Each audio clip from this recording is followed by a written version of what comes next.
Hello friends, welcome to our YouTube channel civil services dream. तो friends, आज हम लोग जनरल स्टडी में हिस्ट्री के कुछ इंपॉर्टेंट क्वेश्चन डिस्कस करेंगे। तो आइए इसी के साथ आज की वीडियो स्टार्ट करते हैं। आज का फर्स्ट क्वेश्चन है, प्राचीन भारत में निशाका से जाने जाते थे। ऑप्शंस हैं स्वर्ण आभूषण, गाय, तांबे के सिक्के या फिर चांदी के सिक्के।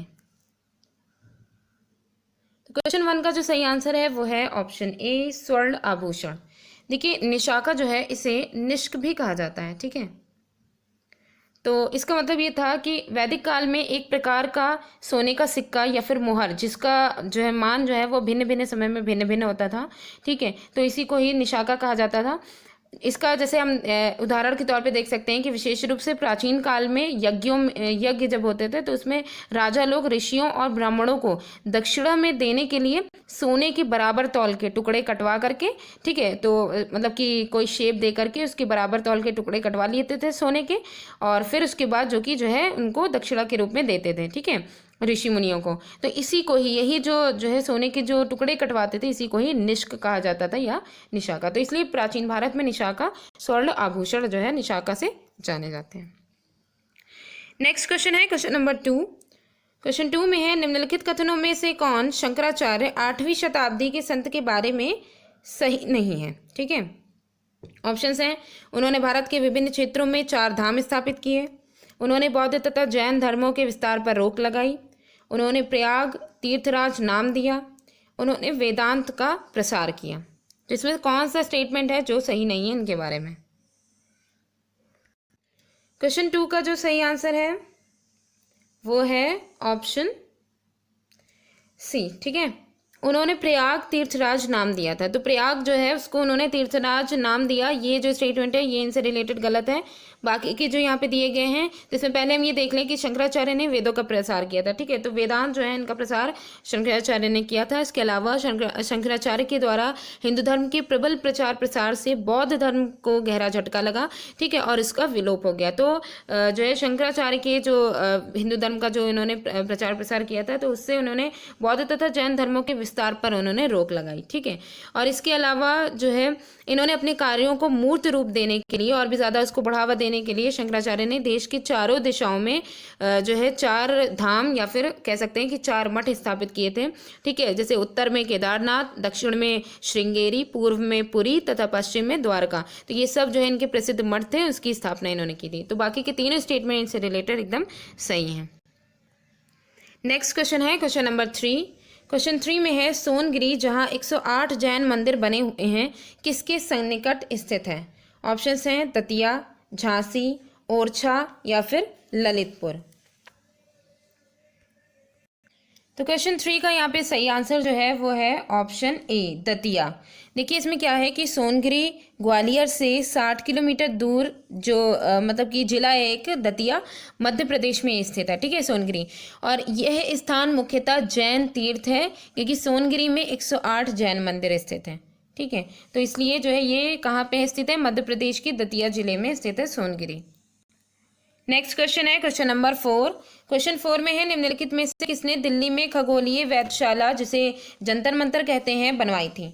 ऑप्शंस हैं अकबर ने, शाहजहां ने, सूरज महल ने या फिर जयसिंह द्वितीय ने। क्वेश्चन 4 का जो सही आंसर है वो है ऑप्शन डी, जयसिंह द्वितीय ने। खगोलीय वेधशाला, जिसे जंतर मंतर कहते हैं, यहाँ से समय का निर्धारण होता था, ग्रहों, सूर्य, चंद्र, चंद्रमा आदि की गतियों की जानकारी होती थी, जिससे ज्योतिषीय गणनाओं में शुद्धता आती थी, ठीक है। जिसका निर्माण जयसिंह द्वितीय ने करवाया था, जंतर मंतर का निर्माण। और जयसिंह जो है वो भूगोल, ज्योतिष और गणित विद्या में अत्यधिक रुचि लेता था, ठीक है।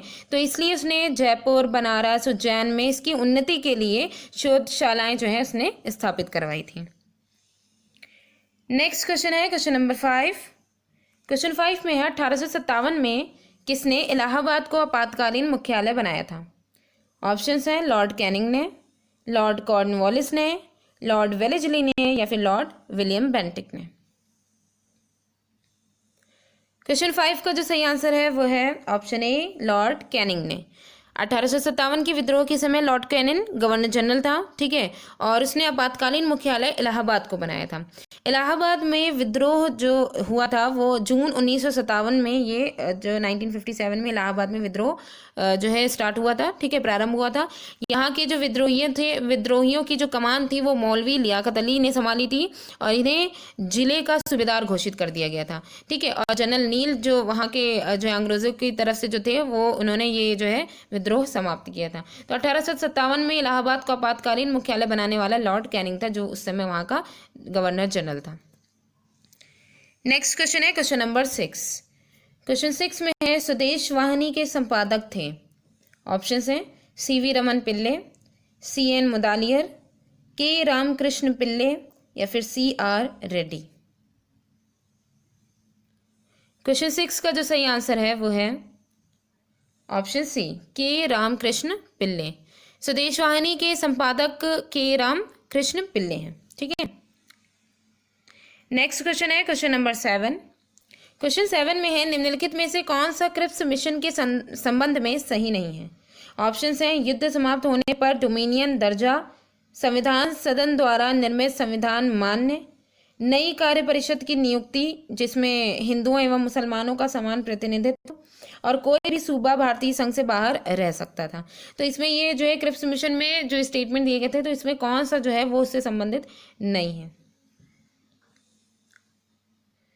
क्वेश्चन 7 का जो सही आंसर है वो है ऑप्शन सी, नई कार्य परिषद की नियुक्ति जिसमें हिंदुओं एवं मुसलमानों का समान प्रतिनिधित्व। ये जो स्टेटमेंट है ये क्रिप्स मिशन से रिलेटेड नहीं है, ठीक है। जो क्रिप्स मिशन जो आया था ये 29 मार्च 1942 को एक पत्रकार सम्मेलन में जनता के समक्ष ये रखा गया था और 15 दिन तक इसमें बातचीत चलती रही, लेकिन ये क्रिप्स मिशन सफल नहीं हो पाया, ठीक है।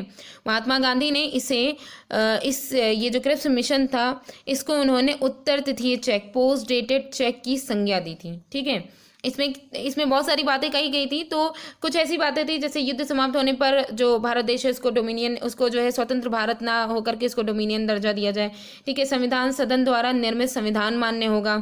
इसके अलावा कोई भी सूबा भारतीय संघ से बाहर रह सकता है, यानी कि जब संविधान का निर्माण हो रहा होगा तो अलग अलग सूबे अपने संविधान का निर्माण भी कर सकते हैं। तो ये कई सारी ऐसी बातें थी जो है क्रिप्स मिशन में दी गई थी, जो वहाँ के जो भारतीय जो प्रतिनिधित्व थे, ठीक है, मतलब कि जो मेन जो आज़ादी की लड़ाई के लिए जो खड़े थे, ठीक है, उन लोगों को ये बातें रास नहीं आई, उन लोगों को ये बात नहीं समझ में आई। इस वजह से ये जो क्रिप्स मिशन था इसके जो है विरुद्ध कई सारे सवाल उठे और ये असफल हो गया, ठीक है। तो इसमें जो स्टेटमेंट है नई कार्य परिषद की नियुक्ति जिसमें हिंदू एवं मुसलमानों का समान प्रतिनिधित्व, ये इसमें कोई बात इसमें इससे रिलेटेड नहीं कही गई थी।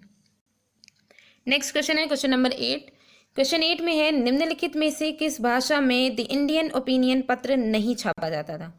ऑप्शन है अंग्रेजी, गुजराती, तमिल या फिर उर्दू। क्वेश्चन 8 का जो सही आंसर है वो है ऑप्शन डी, उर्दू।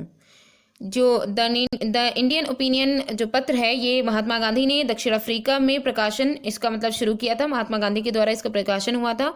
और ये जो पत्र था ये अंग्रेजी, हिंदी, गुजराती और तमिल भाषा में निकलता था, ठीक है, उर्दू भाषा में ये नहीं छपता था। नेक्स्ट क्वेश्चन है क्वेश्चन नंबर 9। क्वेश्चन 9 में है किसने भारतीय राष्ट्रीय कांग्रेस के विरुद्ध अनुनय, विनय और विरोध की राजनीति का दोष लगाया था। ऑप्शंस हैं बीजी तिलक ने, एम.ए. जिन्ना ने और एस.सी. बोस ने, एनी बेसेंट ने। तो क्वेश्चन 9 का जो सही आंसर है वो है ऑप्शन ए, बीजी तिलक ने। भारतीय राष्ट्रीय कांग्रेस के एक प्रमुख नेता बाल गंगाधर तिलक जो कांग्रेस अधिवेशन जो है उसके कभी सदस्य नहीं रहे, उसके कभी अध्यक्ष नहीं रहे, ठीक है। भारतीय अशांति के जन्मदाता, जनता द्वारा दी गई उपाधि लोकमान्य से इनको सुशोभित जो है किया गया था बाल गंगाधर तिलक को, ठीक है। इन्होंने ही भारतीय राष्ट्रीय कांग्रेस के विरुद्ध अनुनय, विनय व विरोध की राजनीति का इन्होंने दोष लगाया था। नेक्स्ट एंड लास्ट क्वेश्चन है क्वेश्चन नंबर 10। क्वेश्चन 10 में है निम्नलिखित में से किसके पक्षधर नेहरू थे किंतु गांधी जी नहीं थे। ऑप्शन हैं सत्य के, अहिंसा, अस्पृश्यता या फिर भारी औद्योगिकरण। तो क्वेश्चन 10 का जो सही आंसर है वो है ऑप्शन डी, भारी औद्योगिकरण।